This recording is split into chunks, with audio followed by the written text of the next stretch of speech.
मोक्ष प्राप्ति का मार्ग जीवन का सबसे अनमोल ज्ञान। नमस्कार दोस्तों, आज हम आपके लिए एक ऐसी धार्मिक कथा लेकर आए हैं जिसे पढ़ने के बाद आपको इस बात का ज्ञान प्राप्त होगा कि मोक्ष की प्राप्ति का सबसे उत्तम मार्ग क्या है। तो चलिए कथा का आरंभ करते हैं। वैशाली नगर के एक बहुत बड़े राजा हुए, राजा हर्षवर्धन। राजा की ईश्वर पर बड़ी आस्था थी।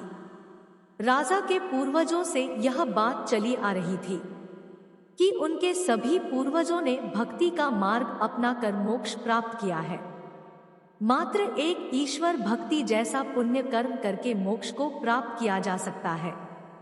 किंतु राजा ने अपने जीवन काल में ऐसे कई दृश्य देखे थे जिस वजह से राजा के लिए इन तर्क रहित बातों पर यह विश्वास कर पाना मुश्किल था कि मातृ भक्ति से मोक्ष प्राप्ति हो सकती है। राजा इसी सोच की उधेड़ बुन में लगा रहता कि मैंने कई परम भक्त देखे, उनकी आत्माएं आज तक धरती पर क्यों भटक रही, असल में सच्ची भक्ति का सही अर्थ क्या है। एक बहुत बड़े संत दुनिया भर का भ्रमण करते हुए वैशाली नगर पहुंचे।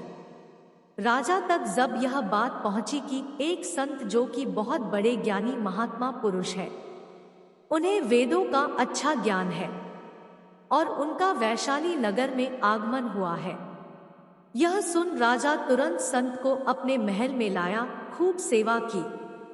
संत ने राजा से पूछा कि किसी बात को लेकर चिंतित जान पड़ते हो राजन, यदि कोई सवाल है मन में तो पूछ लो। राजन ने अपने सवाल संत जी के सामने रखते हुए कहा, हे ज्ञानी महात्मा, क्या ईश्वर भक्ति जैसे धर्म कर्म का रास्ता अपनाकर मोक्ष प्राप्त कर पाना संभव है। ज्ञानी संत ने उत्तर दिया, हे राजन, अगर हम सीधे तौर पर आपके प्रश्न का उत्तर दें तो आप उस उत्तर से काचित संतुष्टि प्राप्त नहीं कर पाओगे।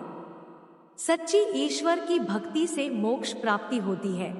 इस कथन में कितनी सत्यता है, यह जानने के लिए आपको संपूर्ण ईश्वर भक्ति को विस्तार से समझना होगा, क्योंकि संपूर्ण ईश्वर भक्ति ही आपको मोक्ष के द्वार तक लेकर जाती है और संपूर्ण ईश्वर भक्ति का आधार है पुण्य कर्म।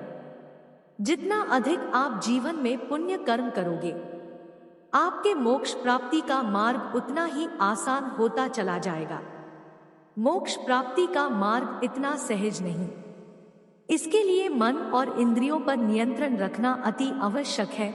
मोक्ष प्राप्ति का पहला नियम यही है कि अपने लोभ, मोह, वासना, घृणा, ईर्ष्या, क्रोध जैसे सभी विकारों पर विजय प्राप्त करना, ताकि धर्म कर्म के मार्ग पर यह आपके लिए बाधा उत्पन्न न करे। हे राजन, हर धर्म कर्म हो सकता है, किंतु हर कर्म धर्म नहीं हो सकता। पुण्य कर्म करते समय तुम्हें धर्म और कर्म दोनों को साथ लेकर चलना होगा। तुम्हारे द्वारा किए जाने वाली किसी भी प्रकार की क्रियाओं से किसी भी मनुष्य एवं जीव जंतुओं को हानि ना पहुंचे। राजन ने सवाल किया कि पुण्य कर्म क्या होते हैं। संत ने उत्तर दिया, जब इंसान अपने किसी भी स्वार्थ की वजह से किसी की मदद करता है तो यह एक साधारण कर्म है। जब मनुष्य निस्वार्थ भाव से अपने या अपनों के लिए, जैसे कोई भी जान पहचान वाले के लिए सेवा मदद करता है, तो वह कर्म एक सत्कर्म कहलाता है। जब भी मनुष्य जीवन में अपनों के साथ साथ अन्य सभी मनुष्य एवं जीवों के लिए निस्वार्थ भाव से सेवा मदद करता है, तो वह पुण्य कर्म कहलाता है। जैसे किसी ऐसे इंसान की मदद कर देना या करते रहना जिससे उसका इंसानियत के सिवा और कोई रिश्ता ना हो, जिससे उसका कोई निजी स्वार्थ ना जुड़ा हो। घर के बाहर पशु पक्षियों के लिए दाना पानी रखना, चींटियों को आटा डालना, आवारा पशुओं की मदद करना, मुसीबत में फंसे किसी भी मनुष्य एवं जीव जंतु की मदद करना, यह सब पुण्य कर्मों का उदाहरण है। आत पुण्य कर्म को ही सबसे उत्तम कर्म माना गया है, लेकिन यह सब कुछ धर्म कर्म के साथ करना होगा। कर्म यानी परिवार, समाज और संसार के हर जीव प्राणी के प्रति अपनी जिम्मेदारियों को समझते हुए हर जिम्मेदारी को सच्ची निष्ठा से निभाना और हर कार्य को पूरी ईमानदारी से पूर्ण करना।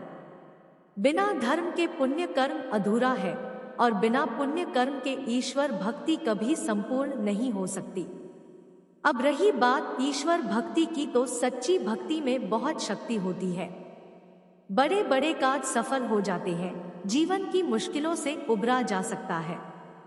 पूरी श्रद्धा भाव से ईश्वर की पूजा करना, कीर्तन भजन करना, माला जपना, हवन करना, धर्म यात्रा करना, सत्संग करवाना या सुनना, यह सब बहुत ही अच्छे कर्म माने गए हैं।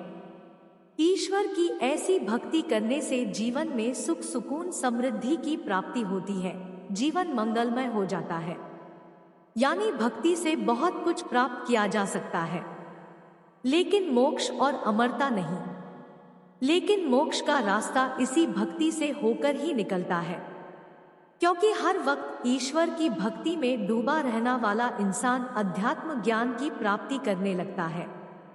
अध्यात्म ज्ञान इंसान को बुरे कर्म और अधर्म करने से रोकती है, जिस वजह से मनुष्य के मन में सकारात्मक विचारों का ही जन्म होता है, जिससे वह पुण्य कर्मों की ओर अग्रसर होता है।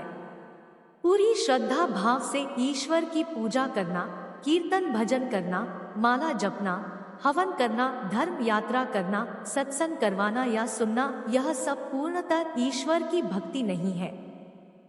कोई भक्ति भी तब तक पुण्य कर्म की श्रेणी में नहीं गिनी जा सकती जब तक वो निस्वार्थ भाव से सार्वजनिक हित हेतु ना की जाए। जबकि ईश्वर की सच्ची भक्ति सिर्फ यहीं तक सीमित नहीं होती, बल्कि भूखे को खाना खिलाना, प्यासे को पानी पिलाना से लेकर हर पुण्य कर्म करना ही संपूर्ण ईश्वर भक्ति कहलाता है। इंसानियत को ताव पर रखकर भक्ति करना ये स्वयं भक्ति का अपमान है।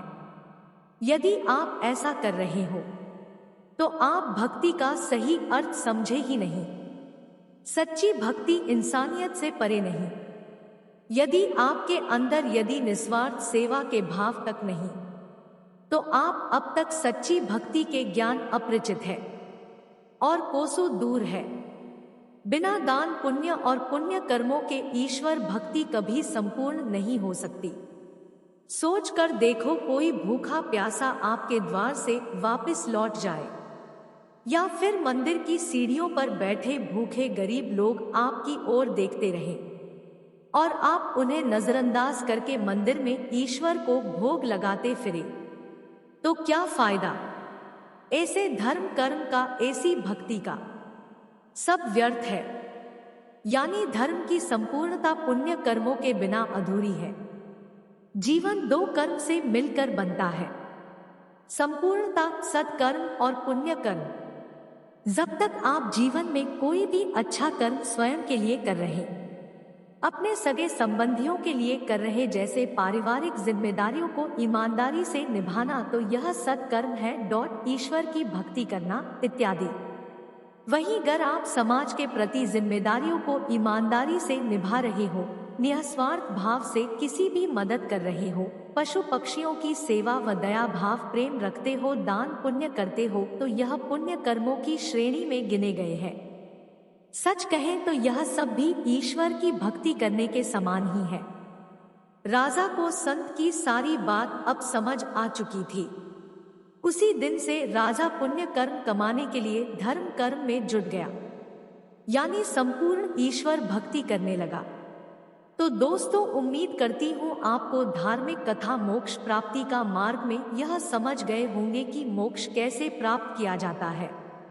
इस धार्मिक कथा मोक्ष प्राप्ति का मार्ग को अधिक से अधिक लोगों में शेयर करें, ताकि उनके मन से मोक्ष के प्रति जो गलत फहमियां है वो दूर हो सके और सही मार्ग अपनाकर मोक्ष प्राप्ति कर सके।